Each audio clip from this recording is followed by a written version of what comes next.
Hey, I'm Chris Robin, aka at Detroit Beastie, here with Team Riser Fall to talk a little college football action for Saturday, September 17th, week 3. I know that it's going to get weird later on in the season because it's like week 2 of the NFL season, week 3, then there's 4, and then NFL will be 3, and it's just going to get all jumbled up. And in the meantime, we're going to start to get hockey in play, and baseball's going to hit the playoffs. And then before you know it, my head will probably explode. But before that, make sure you go to the website, use premium code BC to get $10 off your first month of premium services here at this website. And as it stands now, everything is just humming along at Team Riser Fall. The study hub is made available for anything that you need, any sport that you need. And as it stands right now, that promo code will get you into the Discord, which is already free, but there are some premium options there. Guys like me, guys like CG, even Mitch, owner operator extraordinaire,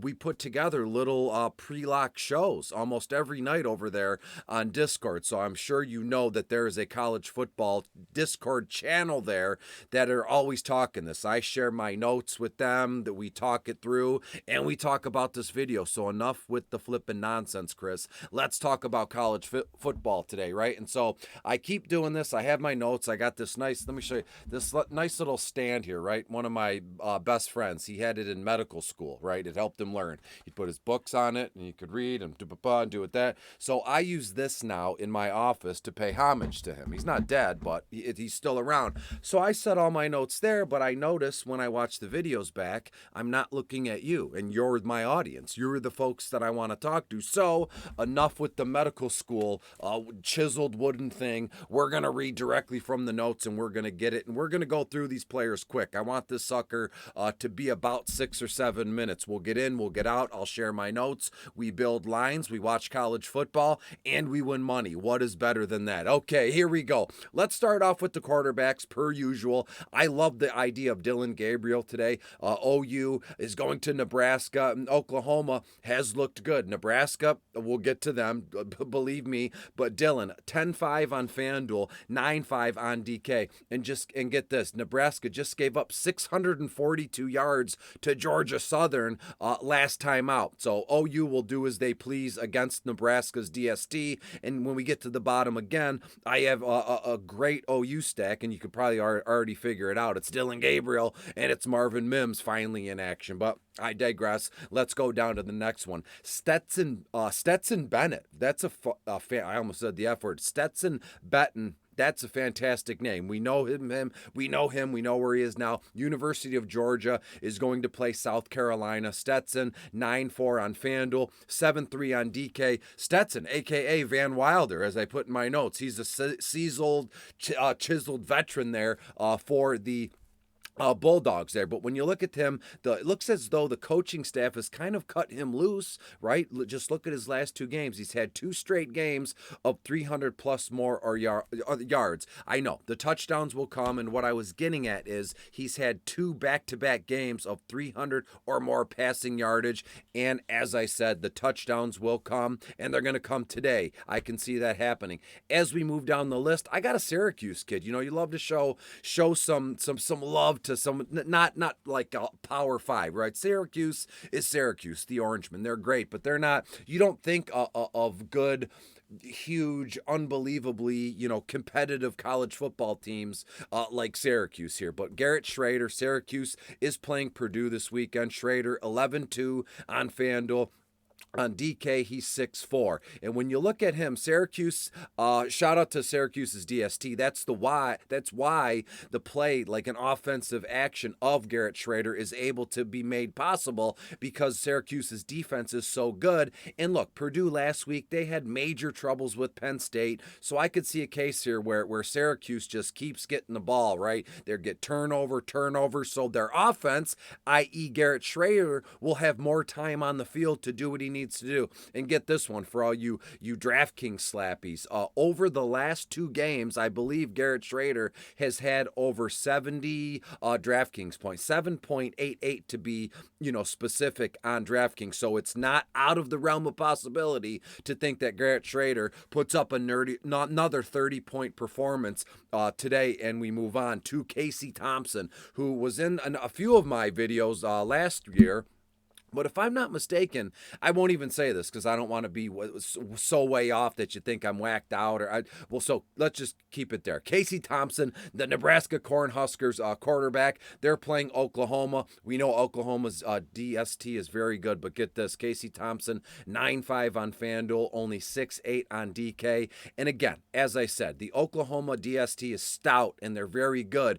But to me, Casey Thompson just seems a little too cheap. And I know because we talked about him last year. And has he done okay the first 2-3 games of the season? Yes, but my point here is when you look at this game, Nebraska at Oklahoma, it over-under is at 65 points. And again, when you look at Casey's price tag, only 9.5 on FanDuel. And I want you to do me a favor. When we're done watching this video, or you pause it and come back, get to your phone and go, because I sent this message out to a bunch of people. I go, you know what? Looking through the college football quarterbacks in the main slate on FanDuel, is there a quarterback anything under to everything's 10 grand? Every college quarterback on this main slate is $10,000, $11,000, and here we get Casey at 9.5 on FanDuel, 6.8 on DK in a game against a tough defense, but the over/under is 65. It is just too cheap, and I just don't like it. So I'm going to use Casey Thompson. As we transition into the running backs here, again, another Syracuse kid, Sean Tucker. On FanDuel, Sean is 10.8. On DK, he's 8.9. And when you look at Tucker, what his as a running back, he's his most how can I put this?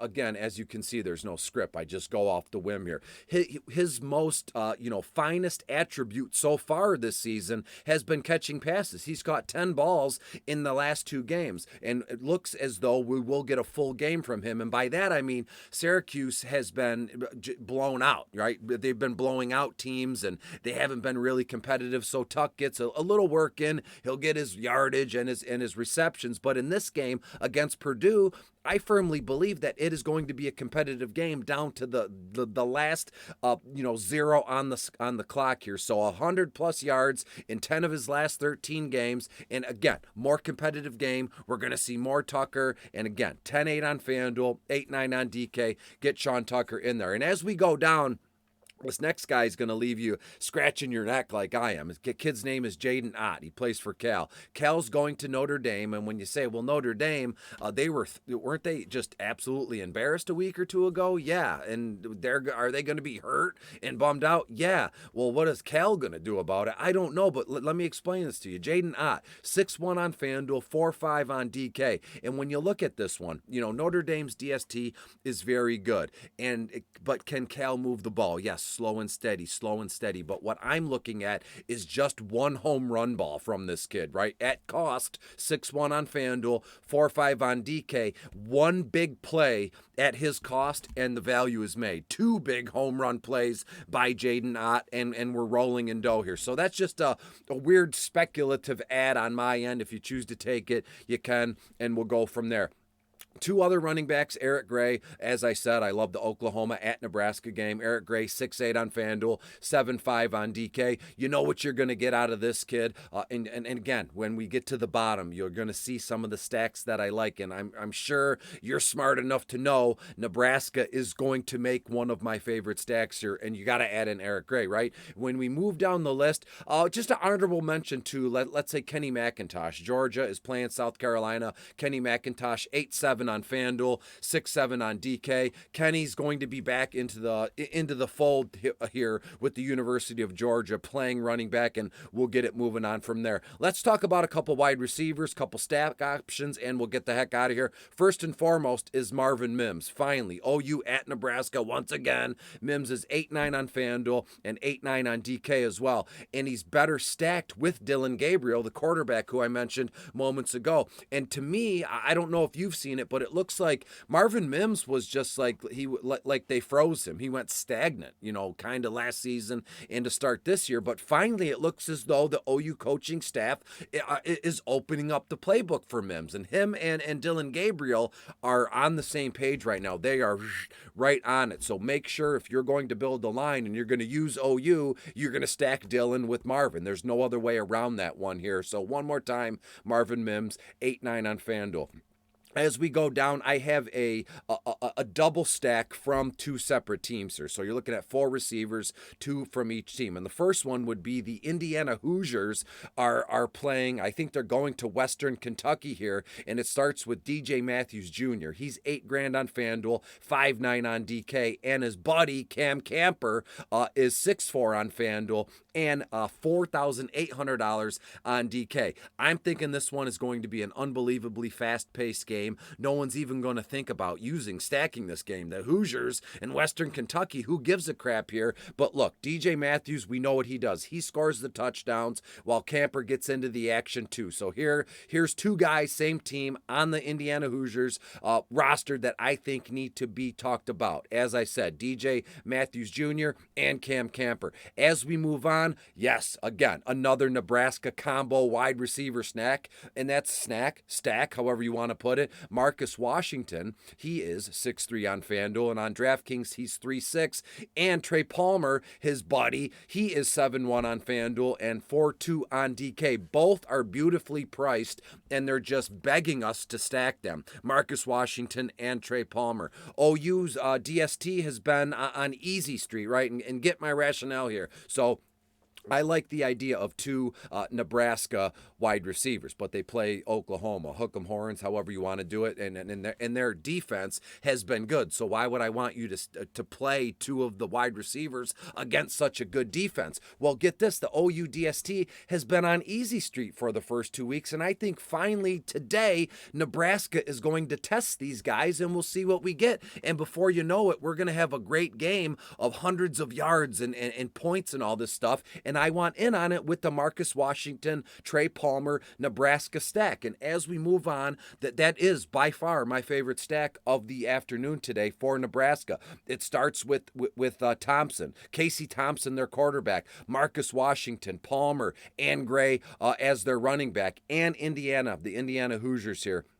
You can go up and you can find their quarterback. It's nothing crazy. I think the Indiana Hoosiers quarterback is Basilak, Connor Basilak, something like that. But use Matthews Jr. and Camper and go from there. Or if you'd like, I know some people might rake me over the coals for saying this. I think we can use both Indiana wide receivers in a pinch and not have to stack in the quarterback there. So for the lineup that I have built right now, I have both DJ Matthews, Cam Camper, Marcus Washington, Trey Palmer. All 4 of those wide receivers are in my lineup. Well, you'll say, well, in a super flex spot, you used a guy like Trey Palmer or Cam Camper, not a quarterback. Well, yeah, because this is college football, and who knows what can happen, the craziness. That's like, in a super flex league, starting a wide receiver in that second super flex spot over a quarterback. Hey, crazier things have happened. I've been called worse, and we'll see what we get. So as it stands right now, make sure you're in on the Nebraska stack. Make sure you're in on the Indiana Hoosier stack as well, and we'll see how we go. I will share my notes, obviously, after the video is over, after the video is published, and now almost 14 minutes in. Didn't mean to do that to you, but hey, here we are. I know, we could sit and do this for hours on end. Before I split, make sure you go to the website, use promo code BEASTY. You'll get $10 off your first month of premium services, and that includes everything, all the great stuff going on in the Discord channel, and you'll be here for the NFL season, which has just kicked off. Week 2 just started 2 days ago in a game which was, I'm going to put it out of my mind. Nothing I said went right, but hey, that's the life and times of a DFS writer broadcaster such as myself. So be good, be safe. If you're going to drink, don't drive. I know college football, a lot of you kids get crazy. Be safe, be good, and I'll see you again probably tomorrow morning on the big time show to talk football with Mitch for week 2. Until then, bye-bye.